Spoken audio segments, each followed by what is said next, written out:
Did you want to talk about the other items we passed across the table, or do you want to? I'll let you guys go first. Okay. We went first this morning. Okay, so we're gonna start with a counter offer on health insurance.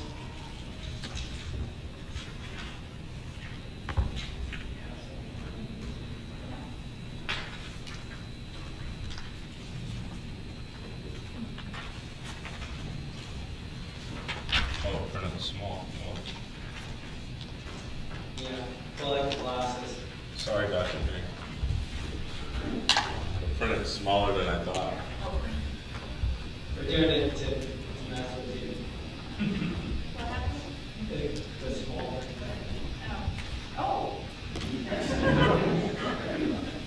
It looked bigger on the screen.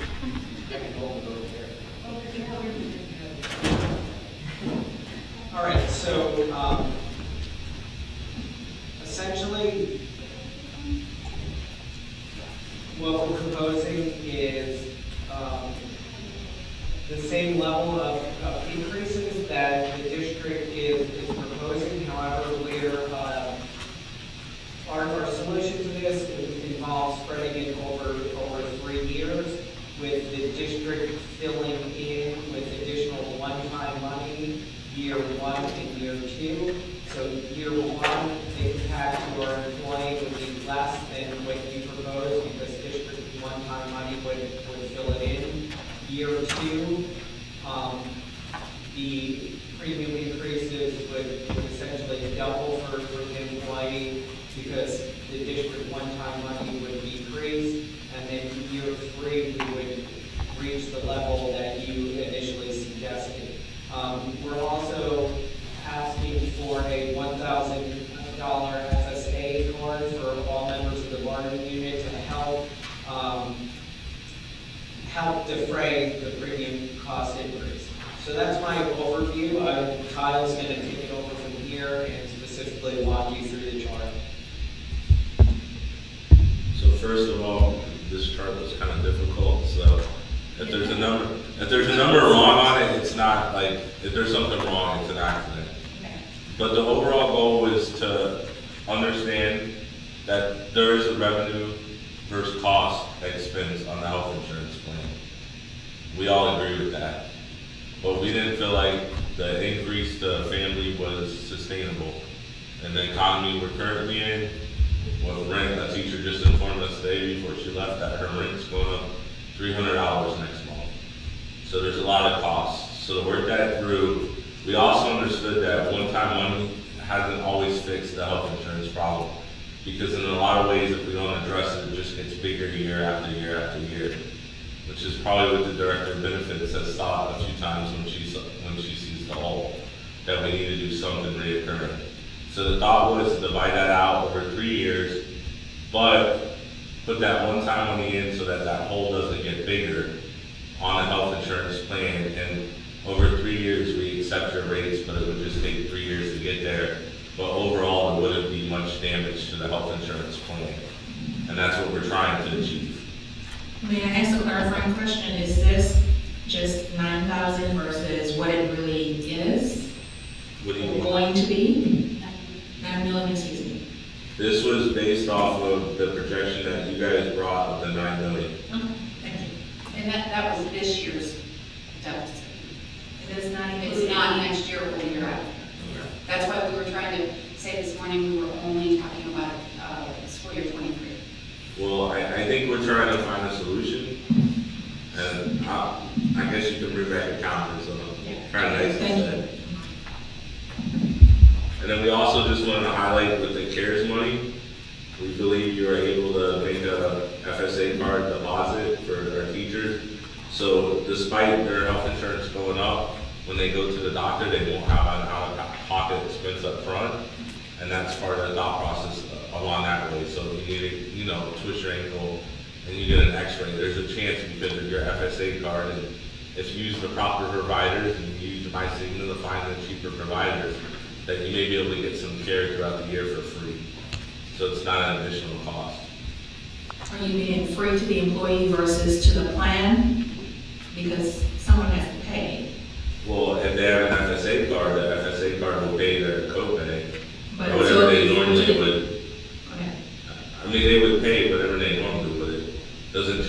scenario.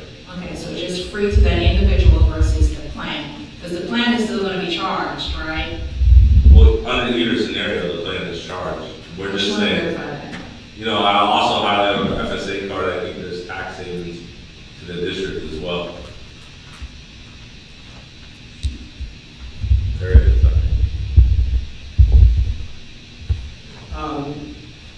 Kyle had pointed out in 2020-21 that according to the documents he had, the district was supposed to put in over $3 million, and we're looking at this sheet, and it is only $2.1 million. Did you find out what happened to that almost additional $1 million? I don't know what you have that you're referring to, I don't have a copy of that.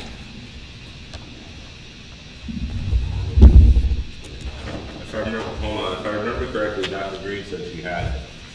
But it was on September 21, 2020, there was a proposal put across from DPS that we settled. And you want it, Dr. Green? No, I know what you're talking about, and so now that I know what you're referencing, what was your question? Where did the $900,000 go? Oh, I don't have that answer. I have some answers that you asked, but I want to see what's here. I can share some of the things that you asked about. I don't have that specific answer. Okay. So, one of the things that was brought to us at the last, when we were here earlier today, was that there were some projections that had come across as recently as yesterday related to 4 months of data. And that they looked pretty positive, and that may be true, that they're over the last 4 months, and it's not, I don't think it was 6 months, I think it's 4, that there has been a positive outlook based on some of the things that we've done, but we still have no idea what the next 8 months are gonna bring. And if you wanna go back to January, we had a 70% on the silver plan loss ratio, which meant for every claim that came in, 70% of that claim was covered by payments to the plan, okay? 70%. In April, it was 90. So the claims that came in January were a total of,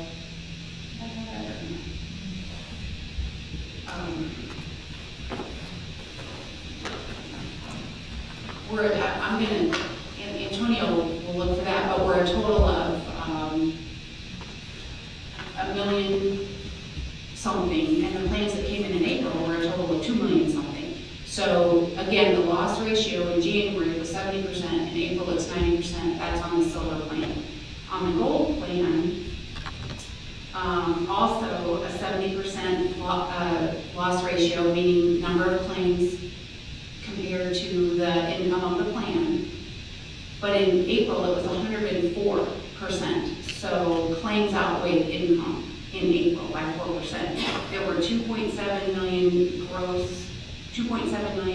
gross claims on the gold plan in January, $3.4 million of claims that came in April. So whereas the positivity over the last 4 months looks, the numbers look a little better, you have to look at the big picture. Again, that $9 million is this year's hole that SIAC was trying to plug. It's 1 year, not spread out over 3 years. So you're suggesting there will be a $9 million increase each year? I can't. So every year you are going to ask for an additional $2,000 per year for families? I can't say that is what we're looking at all. That's not what I'm saying. What I'm saying is we have a 1-year problem. We are focusing on school year 23. And it's not going to end there. In the solution that Kyle presented, we still plug the hole for the year. We still plug the hole for the year. Well, keep in mind, the whole is 13.2 and not 9. The thought process was to offer something on the table for raises, right? And so that does not include what the whole will be past that 13.2 that we know of right now, right? I'm sorry, that's not what was said earlier. No, that's When we exactly, asked- that's exactly what I said, Kyle. When we asked, because I asked the question, was there a new projection? How did we get from 13 to $9 million? And we were told there was a new projection. We are not sitting here arguing your projection.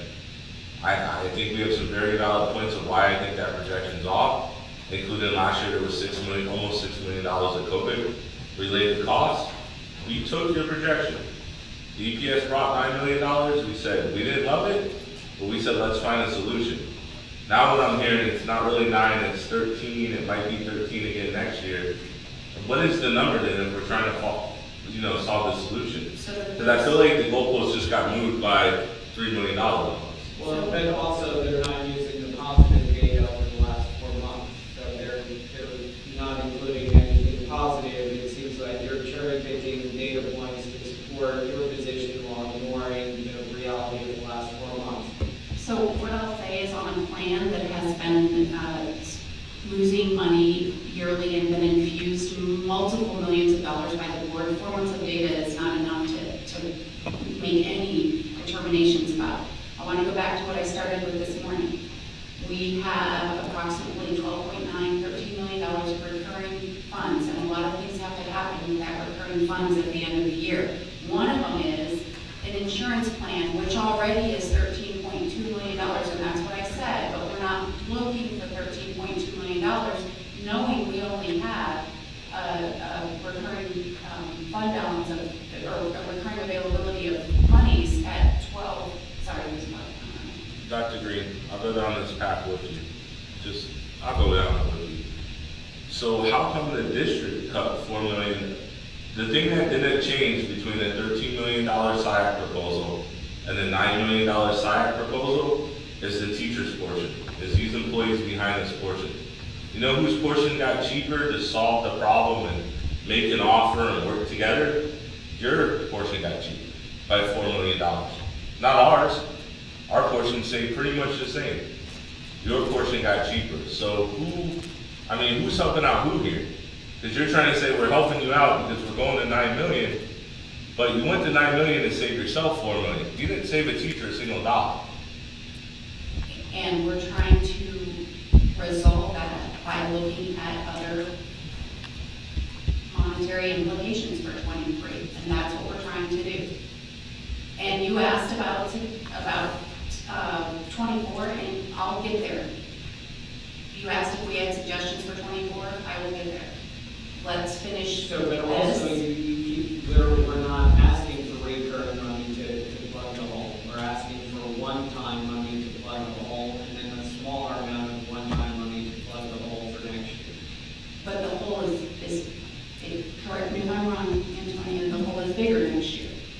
That's correct. You have an additional, and between this year and next year, it's going to be 18 million in all. And you remember, Kyle, when you made the discussion about the 13, I said you were absolutely correct. It was 13. You're not incorrect.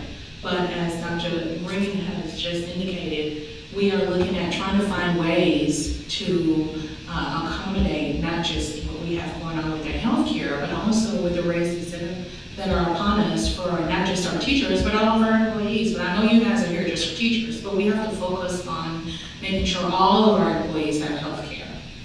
Yeah, and you are going to price 1010 out of the health insurance if you go with your proposal versus our proposal. This proposal would be, may be manageable for a 1010 employee, but your proposal is certainly not. So I guess I don't understand. Are you rejecting the 3-year proposal then? Because that's what it Not sounds at all, like. not at all. We're not responding to the 3-year Okay. proposal. Not right now. I mean, we're gonna absolutely have to go back and talk about, we're not rejecting anything. We're just, dialoguing. Yeah.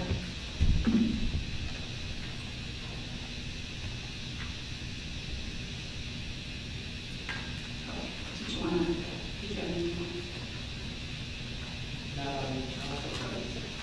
Do you have to say that more answers for me? Not now.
but a game that BPS plays where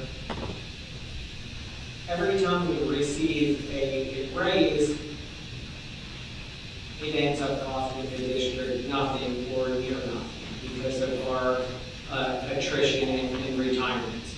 So essentially what's been going on is the district says, okay, these were $10 million worth of raises. We look at the instructional salary line at the end of the year, and we don't see a $10 million increase. We see little to no increase. Next year, oh, here's a $13 million raise, and we look at the salary line, and the salary line has not budged yet again. So what is going on is year over year, you're using our salary money to meet other needs in the district. It's not even a question anymore. And the district even admits to some of it. You are using our salary money to fill holes. And we're not going to allow that to happen. We cannot continue to have fewer teachers, less spend on salary, and you guys let it fall to the bottom line like you do each and every year, and then use it however you see fit with our salary dollars. So the amount we're proposing here is grounded in actual data, and that's why we're starting at this point. And I'm going to let Kyle walk through what he's put together on both of these pieces. So Dr. Green, we just want to start where we believe that the district has a lot more recurring funding for salary than is being let on to. I understand where you're getting, I think I understand where you're getting the $12 million or $10 million from, and I think that's based on what the district sent this year in the student allocation of $42 million, and then all the other districts' priorities and mandatory spend are subtracted. But at the end of the day, this isn't just our argument, it's been verified by a magistrate. We've already been here one time before. And so in 1920, the district spent $235 million in salary. Well, it's almost 236. That was before TISA. That was before any separate allocation of money from the state from teacher raises, for teacher raises. Over the next 2 or 3 years, to include what's coming in 2023, the state is sending the district almost $18 million for teacher salaries. Well, you would think, man, we spent $235 million in 1920, we must be spending more money on teacher salaries. Now that minimum teacher salary went up, the state sent almost $20 million, but that's not what happened. What happened is this year you budgeted $230 million on salaries. These aren't my numbers, these are numbers Kyle made up. These are numbers I went to the Department of Education, I pulled your budget, I pulled all your finances that you filed with the state, because honestly, that's what's trusted. Not the board agenda updates that you guys do or the amendments you do throughout the year. What's trusted is at the end of the year what you send to the state. And what we realize if we take the dollars that you're not currently spending on salary that you did in the past, and we take the money the state provided you, that's almost $24 million, $23.4 million. We took out the allocation for charter schools, to be fair. And I want to point out another thing though, because I know we're going to hear COVID and how, the district's lost enrollment. You know what the district hasn't lost? Is revenue. The district's revenue is higher today than it was prior to COVID. The state has sent more money. That doesn't even include the over $200 million or close to $200 million in federal CARES money the district's receiving, for the prior year and for the next 2 years. So that's where our understanding of the recurring money is at. If you have any questions, is that when you say the phrase using our salary money, I don't understand our salary money. The money that should be budgeted towards salaries. Should be, so are you saying that there's a legislative requirement to budget for salaries a specific amount? Well, with TSIA, Well, yes, with TSIA. No, that's not what I'm trying. Okay, that's what I'm confused about our salary. So, Is that a We- philosophical thing? we get a supposed raise that you will go to the newspapers and say, yes, BPS is increasing teacher compensation by $10 million. But then when we look at the bottom line at the end of the year, you did not increase teacher salary by $10 million. You spent the exact same. You did not spend the money. You shed teachers, people retired, they resigned, there were unfilled positions, and you're not spending the money you're supposedly, allegedly going to the public and saying you're spending on teacher salary. So at the end of the year, when all different accounts are being fleshed out, some are overspent, some are underspent, that's what gives us our fund balance at the end of the year. Is that what you're suggesting is is that what you're suggesting? Yes. I don't think we're suggesting it. That's what your documents that you file with the state show. It's not an interpretation from us. It's, you know, the one area that's never over budgeted is teacher salaries. And that's looking back 6 or 7 years. You guys haven't turned in a budget to the state and spent more than that. You've done it for other things.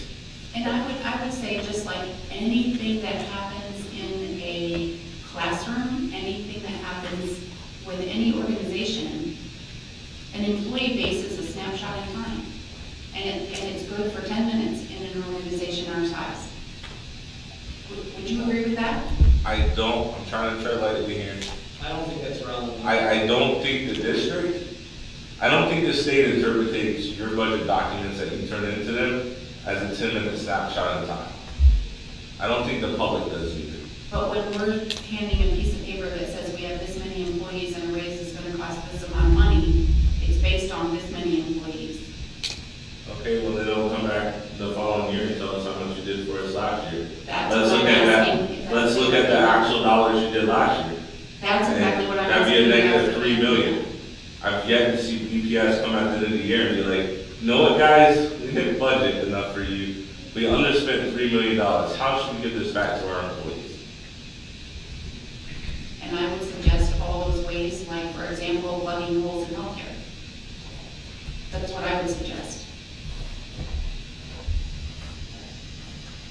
Okay, go on. So keep going on this sheet. Kyle, do you want to go through the specific offer?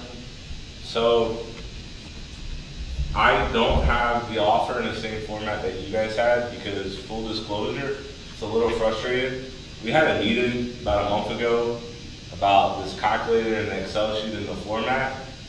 Then today, we get a completely different format. But that's fine. We were trying to do the same, agreement so it looks the same, but that's why it's not the same. Our next one will be the same because you guys provided the sheet while we were at caucus.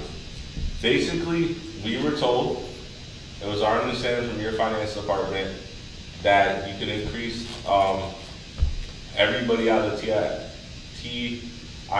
could get a $950 one-time adjustment. So that's what we went with. We also went with a performance adjustment of $4,000 for a highly effective annual contract or performance-based pay scale, and $3,200 for a grandfather, for a member of the bargaining unit on the grandfather scale. I just want to highlight that is not our choice. If we could treat everybody the same, we would. However, the state law is very clear that we cannot do that. That's where we're at on that. That comes with an average increase of between $4,800 and $4,100.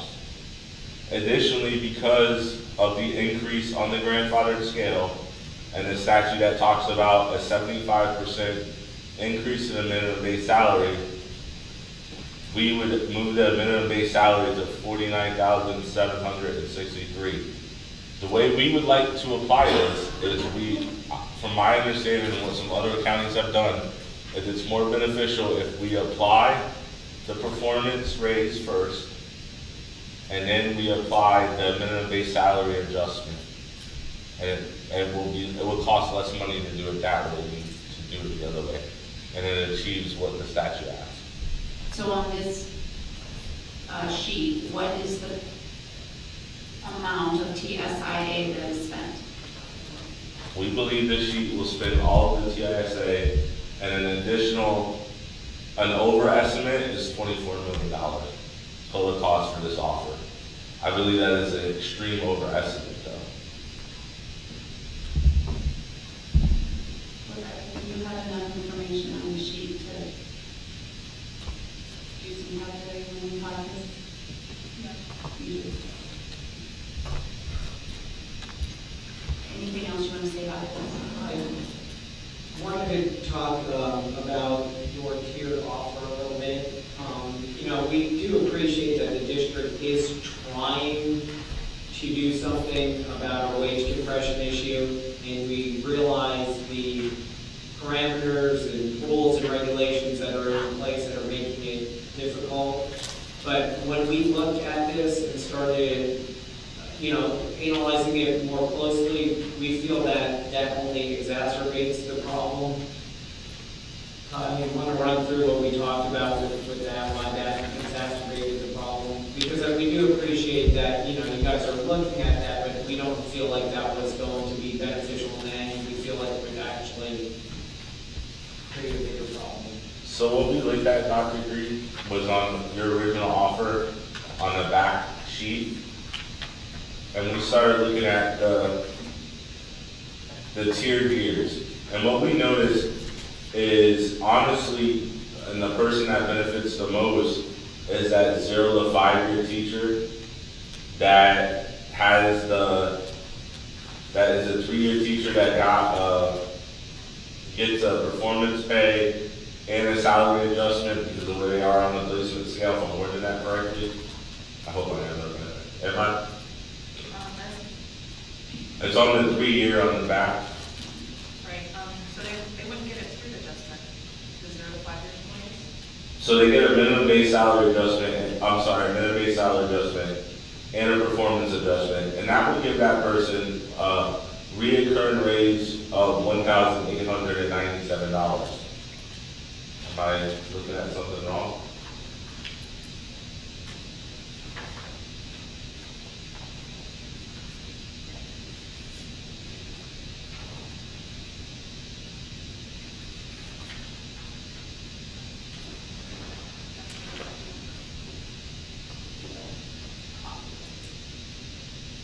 On the 3%, is that what you're looking at?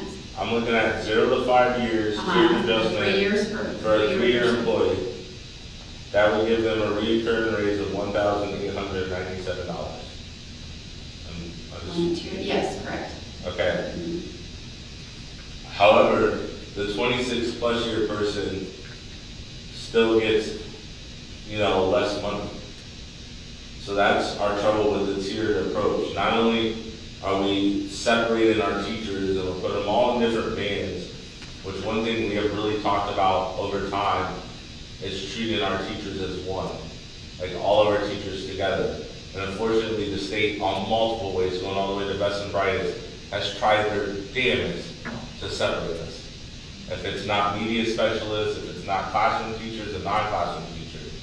So even with the tiered approach that would separate our teachers, we really don't see the difference in the salary gap to make it that much to even accept the tiered approach. Does that make sense? Now, if there's a different way and we're missing something, please let us know because we're open to working together. But another issue we thought was really was disingenuous is to highlight the 11-year teacher that all of a sudden gets longevity because of something we negotiated, and to say that they're getting $2,300 of recurring money. Well, that's an additional That was supplement. my error for picking 11 years. I just, it was in the center of the page, my focus went right to this, I didn't do the team, or I didn't team, sorry. So that's our concern with the tiered approach. Maybe there's another way we Yeah, can let me share address this. it differently. Let me share this because you had asked what would happen if we put a minimum amount into the minimum base salary and did something different with the tier. So let me show you that. And this would bring minimum base salary to, in the tiered approach, to $48,452. I think you asked for minimum pay for performance information. Better. higher tiers.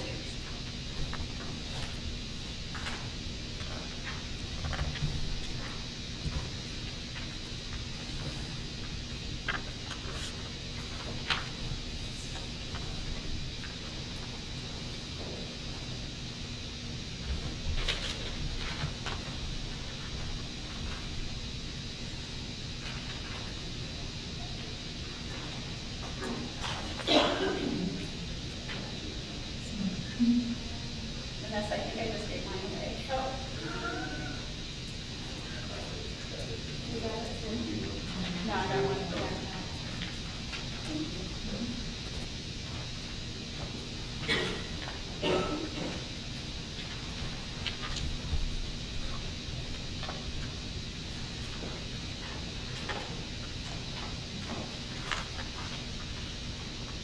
So in this example, if you look under the tiered adjustment, the pay for performance for highly effective teacher was 180, and then if you do the percentage that, for the grandfather people, that's a 135 increase, and the tiers, 0 to 5 would get $0, 6 to 10 would get 500, 11 to 15, 800, 16 to 20, 1,100, 21 to 25, 1,450, and 26 plus 1,800.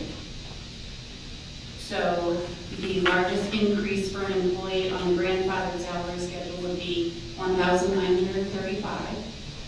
It raises the minimum base to 48,452.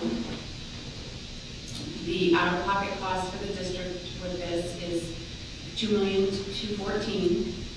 And on the back, it'll show you your tiered approach comparisons, which the 3-year person recurring funds 1,632, but the 25, 1,585, the 26, 1,935. The 11, 2,180, because yes, they do see, they do get the longevity added to this year, which is a year earlier than what we've been doing. Again, to meet statute.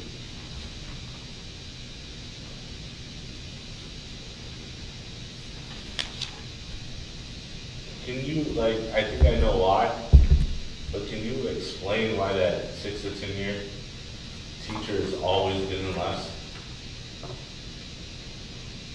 Is it because they're so close to the minimum base salary? Yes. It's actually because they're a little bit above the minimum base salary.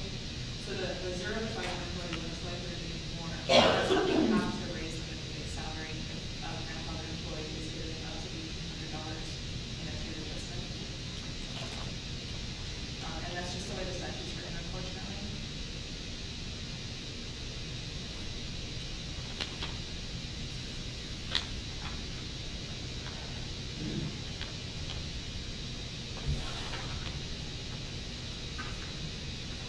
So the actual number for like a 12-year employee would be 980, correct? Versus 11-year. That's correct. You take the longevity.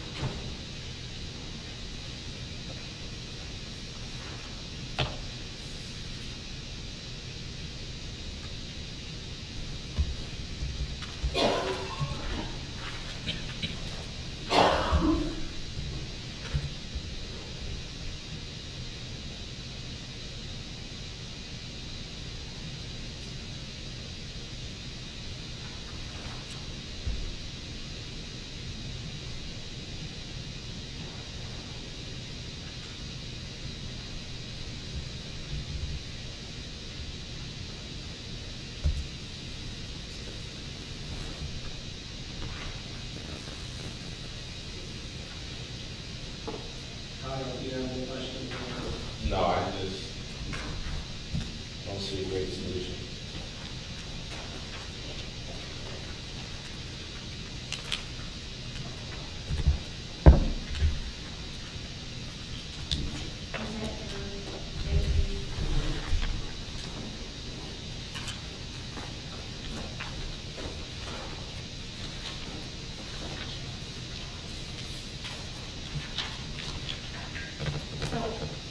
there is one thing that we talked about this morning that I want to, when we're talking about salaries, remember I started this morning by saying, you know, we're starting really early, and the longer it goes, the more clear our financial picture is, and we understand that money is always a reopener. But I also want to say that in reverse, we don't have a signed budget. So if we come to some agreement, of course, everything is contingent upon that signed budget and what comes out of the conference committee and all of it, because we don't have anything signed right now. We've never negotiated this early that I'm aware of, maybe we have years ago, but without a signed budget, these are all hypothetical numbers. We had understood that the governor was going to get the budget a couple weeks ago, and I don't even think that has happened yet. So whereas our thought is that as time goes on, our picture may become more clear, may have money available, but in the reverse, it's all contingent upon the numbers that we know today and being signed by the governor. Just want to point that out. I would suggest that's not bargaining in good faith. I mean, you can't come to the table, put offers across, and then say, well, if we don't get the money, we're not gonna do this. That's not bargaining in good faith. Well, we don't have a signed budget. We don't know what we're getting from the state. We can't say that, and, you know, hopefully you'll sign it in a week, and we'll know that what we have is what they say we have. But, again, money's always, I understand what you're We saying. have more. There's no indication that the governor is going to cut the education budget. I think he's been touting all over the place for months now. agreed.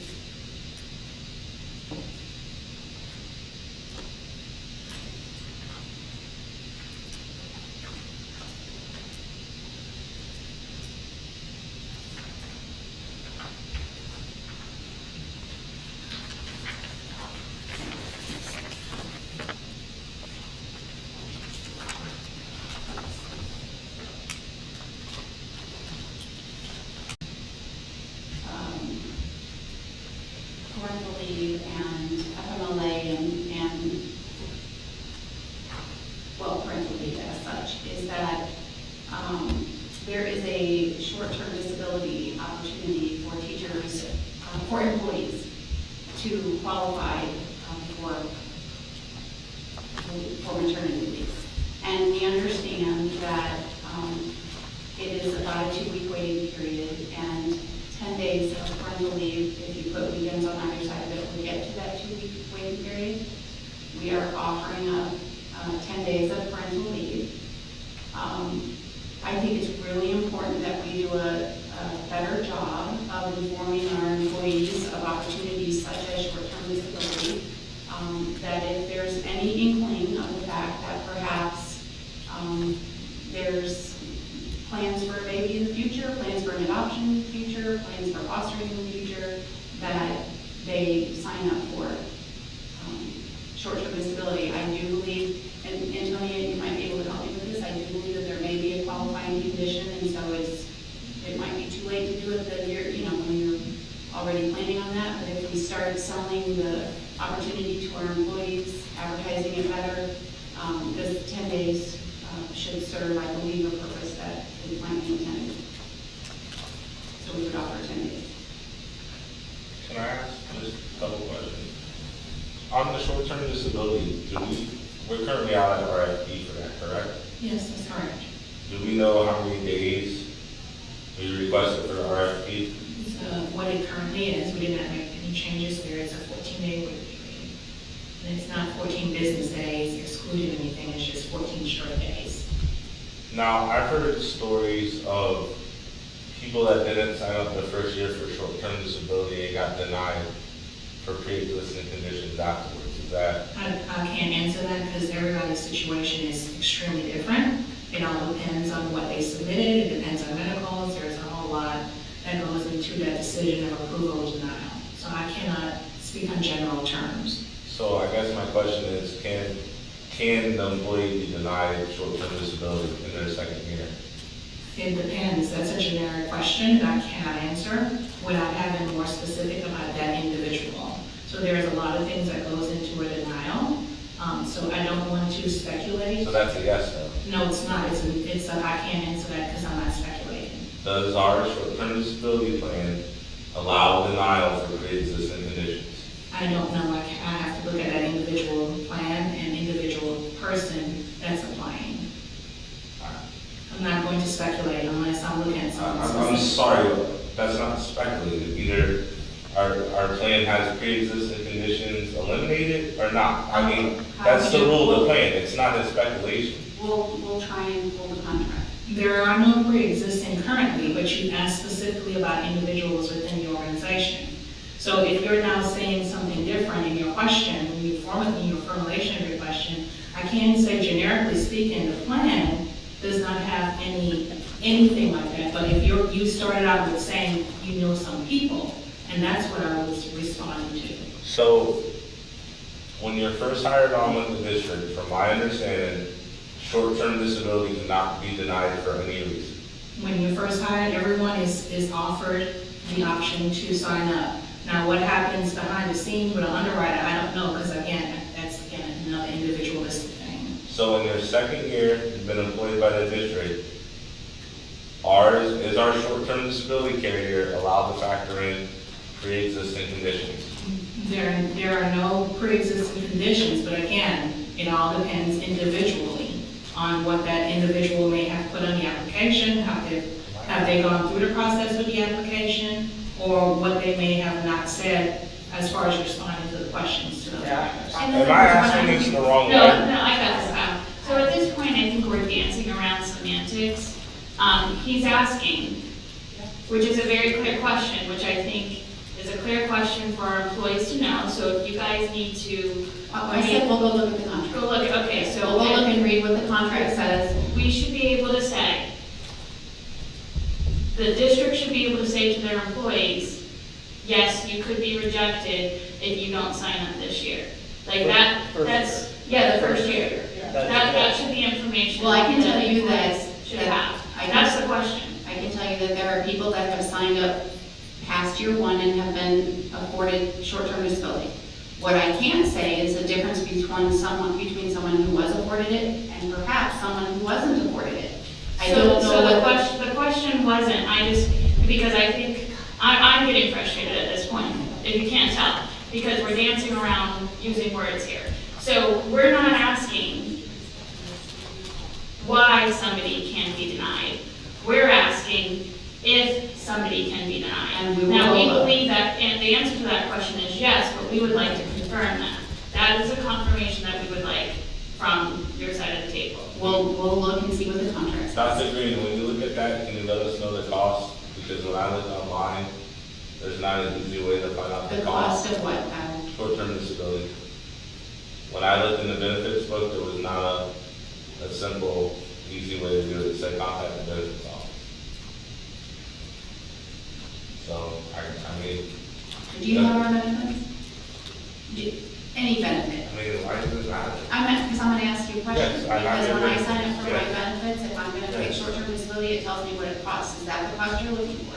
Dr. Green, I'm looking for the cost of an employee who decided to sign up for short-term disability.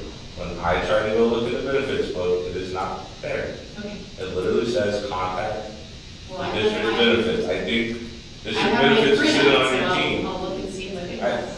I don't understand why we're making it so hard. It's I don't really know getting what the frustrating. contract says. I No, don't but know. it's not, we're literally dealing with teachers that we're saying we don't want to give them time to have a child. They need to sign up for this insurance product, and then the district can't answer a single question about the insurance product. Like, I don't understand why this is so difficult. And then we wonder why our teachers don't sign up for insurance, for the insurance product. I sit in every single SAC meeting. I don't know the answer. I'm not trying to be coy. I literally don't know how much short-term disability costs. But when we ask these questions, it's like it's funny or it's not serious. Like, we're literally telling teachers that are gonna have kids, we don't wanna pay you while you're out with your child. You need to sign up for this insurance. But when we're trying to get the information, nobody has it. I would like to remind everybody that Mr. Palucci started this morning with his parental leave pass that said we are the only district in the state of Florida that offers paid parental leave And now you're saying, we don't want to pay our teachers to go have babies. We offer a benefit that Mr. Calucci mentioned this morning, no other district offers. I think we've come to the table willing to talk about it. I will find out your answers. I don't know the answers. We will pull the contract, we'll get hold of our procurement people, we'll look and see what it says. I don't have the offer sitting, or the answer sitting here right now. Our CTE proposal, we are withdrawing. Okay, thank you. So what's the plan from here? We're gonna go look at your insurance and salary information. Are you going to be prepared to respond today? You feel like it's 3 o'clock? I feel like we can come back with something today. Okay. I'm not promising a time period, but we'll reschedule to be here till 5. I'm not saying 5, I'm just asking. Yeah. Because I But really don't want to enter a if week. 40 minutes go by and you realize you're not going to be Yes. prepared, please let us know so we're not sitting. Thank you.